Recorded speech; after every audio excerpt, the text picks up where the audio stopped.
Halo, Assalamualaikum warahmatullahi wabarakatuh. Apa kabar? Mudah-mudahan sehat selalu. Jumpa lagi dengan kelas ilmu, dan kali ini kita akan membahas untuk soal-soal SKB.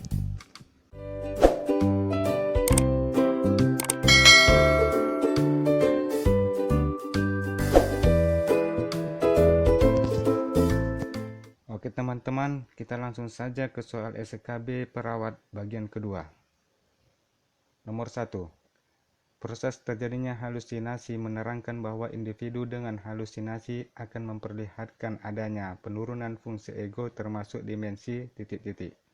A. Emosional, B. Intelektual, C. Fisik, D. Sosial, atau E. Spiritual. Jawabannya adalah B. Intelektual. Pembahasan.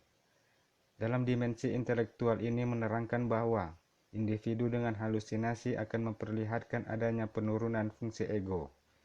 Pada awalnya, halusinasi merupakan usaha dari ego sendiri untuk melawan impuls yang menekan, namun merupakan suatu hal yang menimbulkan kewaspadaan yang dapat mengambil seluruh perhatian klien dan tak jarang akan mengontrol semua perilaku klien.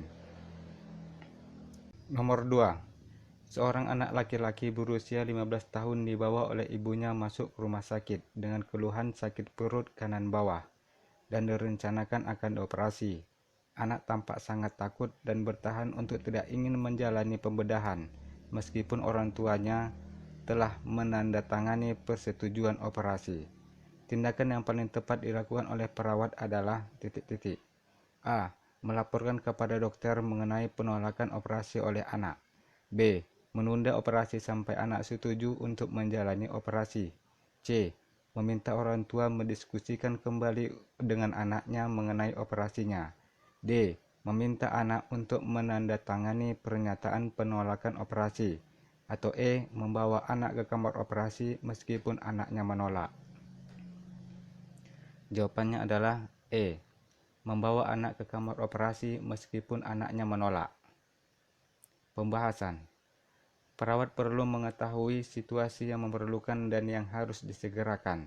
Pada kasus-kasus apendisitis akut, tindakan operasi harus segera dilakukan untuk mencegah terjadinya perforasi atau terbungkusnya apendiks oleh jaringan sekitarnya sebagai akibat dari reaksi radang. Nomor 3. Perawat mencatat bahwa seorang klien menderita tuli konduktif. Penyakit yang manakah yang harus diketahui perawat sebagai penyebab jenis ketulian ini? A. Kerusakan otak. B. Kerusakan cochlea. C. Hambatan fisik terhadap hantaran gelombang suara. D. Kerusakan saraf yang mengarah ke korteks cerebral. Atau E. Kecacatan pada nervus cranialis ke-8. Jawabannya adalah C. Hambatan fisik terhadap hantaran gelombang suara. Pembahasan. Secara rasional, ketulian konduktif terjadi sebagai akibat adanya obstruksi atau fisik terhadap hantaran gelombang suara. Ketulian sensori neural terjadi sebagai akibat proses patofisiologis di telinga dalam, kerusakan nervus cranialis ke-8, atau kerusakan serabut saraf sensori yang menghubungkan ke korteks cerebral dan ke otak. Nomor 4. Seorang perawat sedang merawat klien setelah tindakan mastektomi. Klien mengatakan lengannya mengalami pembengkakan. Kondisi ini menunjukkan bahwa klien mengalami komplikasi yang tidak diharapkan akibat pembedahan. Apakah prinsip etik yang gagal dipertahankan berdasarkan kasus tersebut? A. Berbuat baik. B. Kerahasiaan. C. Mencegah kematian. D. Otonomi. Atau E. Ketaatan. Jawabannya adalah A. Berbuat baik. Pembahasan.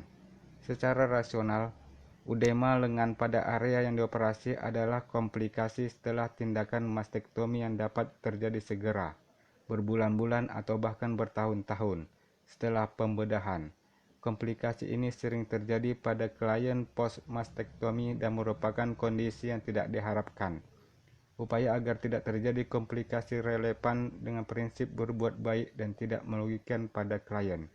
Adanya komplikasi edema pada lengan dapat mengakibatkan penurunan fungsi lengan tersebut yang berarti hasilnya tidak baik. Pilihan yang paling tepat adalah prinsip berbuat baik yang gagal dipertahankan. Nomor 5. Obat antihipertensi diresepkan untuk klien hipertensi. Klien mengatakan pada perawat bahwa ia akan memilih obat herbal untuk membantu menurunkan tekanan darahnya. Manakah dari pernyataan perawat berikut ini yang paling penting untuk disampaikan pada klien?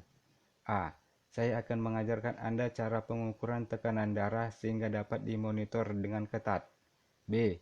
Jika Anda yakin obat herbal dapat menurunkan tekanan darah, silakan digunakan. C. Jika Anda mengkonsumsi obat herbal, Anda harus mengukur tekanan darah secara teratur. D. Anda harus menemui dokter lebih dahulu sebelum mengkonsumsi obat herbal. Atau E.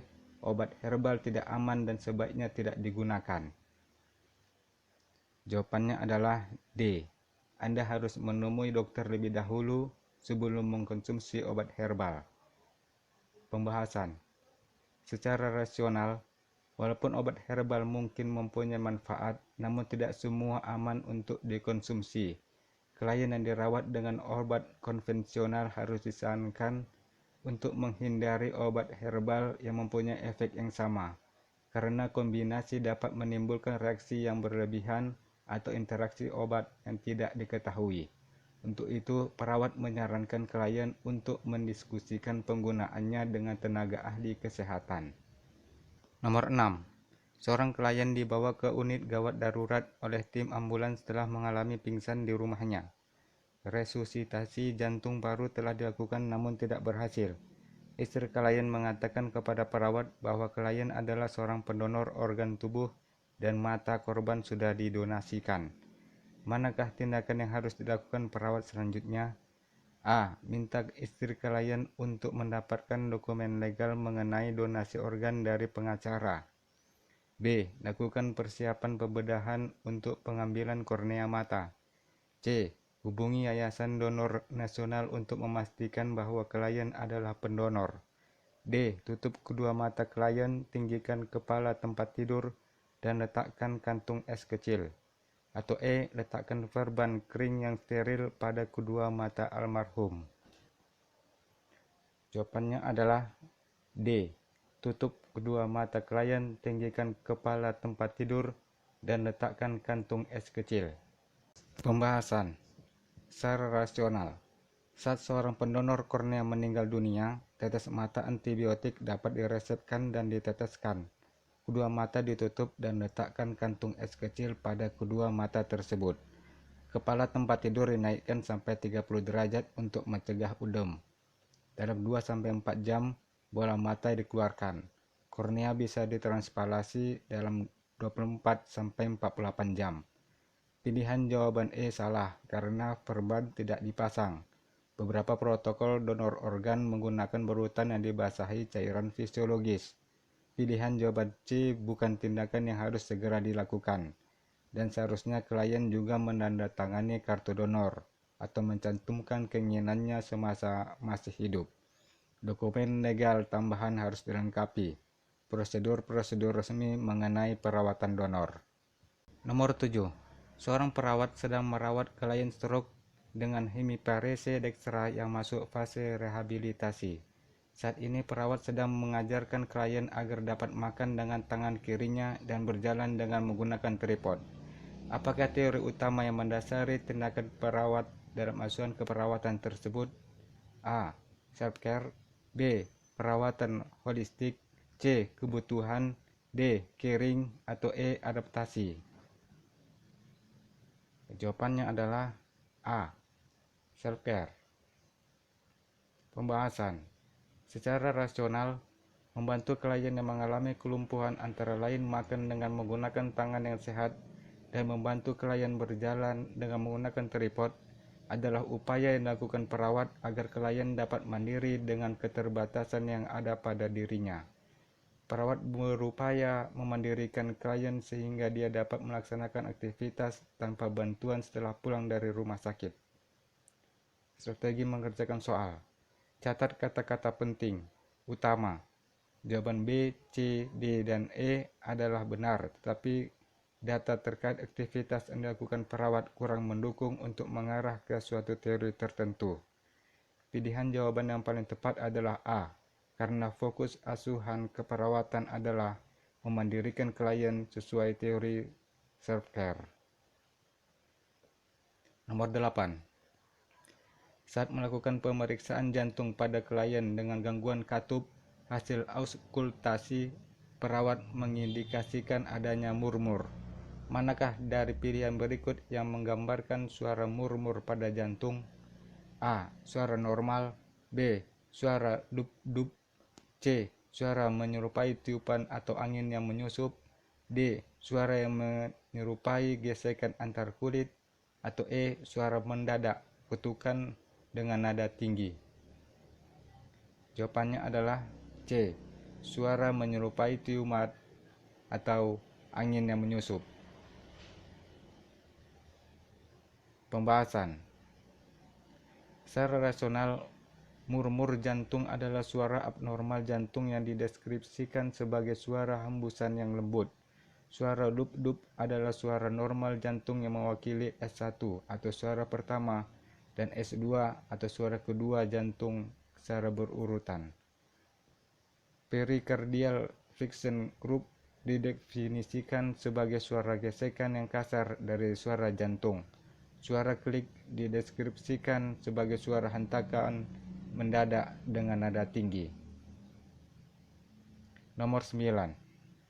Seorang perawat akan memberikan injeksi vitamin K kepada seorang bayi perempuan yang baru lahir. Perempuan menyiapkan peralatan mencuci tangan, mengecek anjuran pemberian dari dokter, melakukan aspirasi obat ke dalam spuit, dan mengidentifikasi gelang pengenal bayi. Tindakan selanjutnya yang seharusnya dilakukan perawat adalah A. Memasang sarung tangan. B. Memegang tungkai dengan tangan non-dominan. C. Membersihkan area penyuntikan dengan kapas alkohol.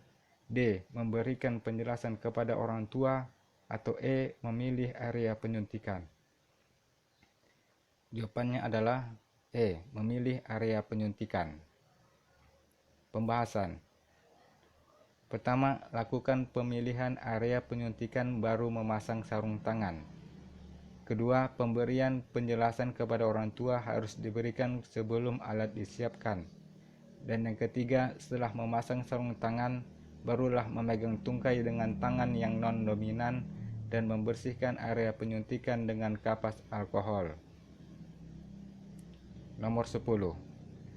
Jenis halusinasi di mana pasien mendengar suara-suara terutama suara-suara orang disebut halusinasi. A. Visual. B. Akustik auditorik. C. Olfaktori. D. Gustatorik. Atau E. Taktil kinestetik. Jawabannya adalah B. Akustik auditorik. Pembahasan. Halusinasi pendengaran atau akustik auditorik adalah gangguan stimulus di mana pasien mendengar suara-suara terutama suara orang. Biasanya pasien mendengar suara orang yang sedang membicarakan apa yang sedang dipikirkannya dan memerintahkan untuk melakukan sesuatu. Saran saya, baca juga mengenai jenis-jenis halusinasi yang lain. Oke teman-teman, terima kasih sudah menyaksikan dan insya Allah kita akan berjumpa lagi pada video-video pembahasan lainnya. Assalamualaikum warahmatullahi wabarakatuh dan sampai jumpa.